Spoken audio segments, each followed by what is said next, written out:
नमस्कार, सुवर्णास कुकिंग रेसिपीजमध्ये आज आपण मटर पनीरचे कबाब बघणार आहोत।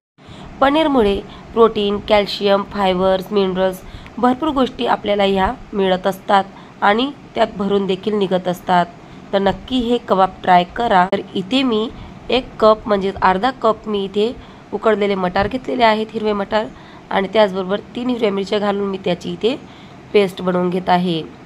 तर इथे पूर्ण व्हिडिओ बघण्या अगोदर माझी YouTube चॅनलला नक्कीच सबस्क्राइब करा आणि व्हिडिओ आवडल्यास नक्कीच फीडबॅक द्यायला विसरू नका।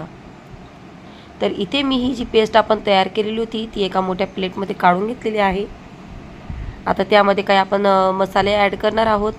तर इथे मी पाऊण चमचा ऑर्गॅनो टाकलेला आहे, थोडंसं आपलं आमचूर पावडर टाकलेला आहे, चिली फ्लेक्स टाकलेले आहेत, त्याचबरोबर चवीनुसार मीठ देखील टाकून घेतलेलं आहे। आता यात आपण थोडंसं 1 टेबलस्पून असं बेसन पीठ ॲड करणार आहोत। तुम्ही थोडं कमी जास्त प्रमाणात ॲड करू शकता। इथे पाव किलो मी पनीर घेतलेलं आहे। ते पाव किलो पनीर पूर्णपैकी मी इथे एका चाळणीच्या सहाय्याने किसून घेणार आहे, किसणीच्या सहाय्याने त्याच्याने किसून झाल्यानंतर किंवा तुम्ही हाताने देखील त्याला मॅश करू शकता। हे सगळं असं मॅश करून घ्यायचं इथे। आता हे पनीर असं व्यवस्थित किसून झाल्यानंतर ही प्लेट आपण साईडला ठेवून देणार आहोत आणि एक छोटासा कांदा घ्यायचा आहे आणि थोडीशी कोथिंबीर घ्यायची, ती व्यवस्थित अशी बारीक चिरून घ्यायची आपल्याला इथे। तर मी अशी व्यवस्थित बारीक कोथिंबीर चिरून झाल्यानंतर एक कांदा घेणार आहे, तो देखील असाच मी चिरून घेणार आहे। कांदा सुद्धा आपल्याला असा बारीक चिरायचा आहे, जाडसर आपल्याला इथे ठेवायचा नाहीये। मटर पनीरचे कबाब बनवत असताना तुम्ही त्यामध्ये जर तुमच्याकडे मक्कीचे उकडलेले दाणे असतील ते देखील तुम्ही त्यामध्ये ॲड करू शकता, किंवा तुमच्याकडे जर शिमला मिरची वगैरे असतील, ढोबळ्या मिरच्या ज्या तुम्ही कलरफुल असतात त्या देखील बारीक चिरून त्यामध्ये ॲड करू शकता, किंवा तुमच्याकडे ब्रोकली असेल ती देखील तुम्ही यामध्ये ॲड करू शकता। पनीरचे आपल्याला फायदे माहीतच आहेत, त्याच्यामध्ये कॅल्शियम, प्रोटीन हे भरपूर प्रमाणात आपल्या शरीराला मिळत असतं। तर हे जर तुम्ही स्टार्टरमध्ये किंवा लहान मुलांच्या छोट्या मोठ्या भुकेसाठी जर मधून हा प्रयोग केला तर पोट देखील फुल भरतं आणि त्याचबरोबर आपल्या शरीराला ज्या गोष्टी कमी पडत असतात त्या देखील भरून निघतात।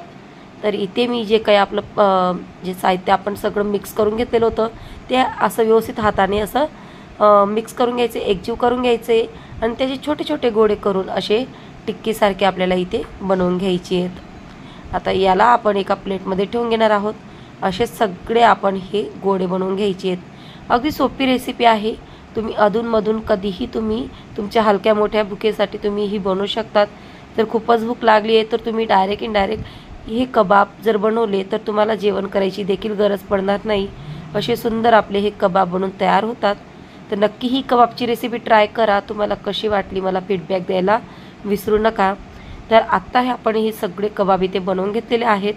तर छोटीशी मस्तपैकी अशी टिक्की राहिलेली होती, म्हणजेच कबाब राहिलेला होता, तो मी इथे बनवून घेतलेला आहे।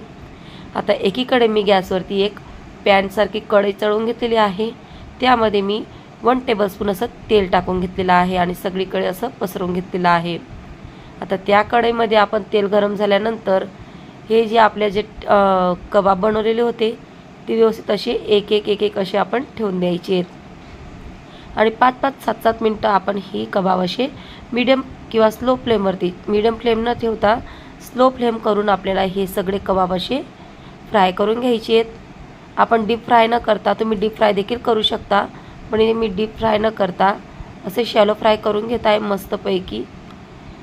तर खरंच सांगते, माझा अनुभव सांगते, मी अजूनपर्यंत कबाब असे बनवलेले नव्हते, पण जेव्हा मी हे कबाब बनवले तर माझे ऑल टाईम फेवरेट झालेले आहेत। तुम्ही नक्की ही रेसिपी ट्राय करा, तुम्हाला कशी वाटली मला कमेंटमध्ये नक्की कळवा आणि तुमचा फीडबॅक द्यायला देखील विसरू नका। तर अशा नवीन नवीन रेसिपीजसाठी सुवर्णास कुकिंग रेसिपीजला नक्कीच सबस्क्राईब करा आणि बेल आयकॉनला क्लिक करायला विसरू नका। धन्यवाद।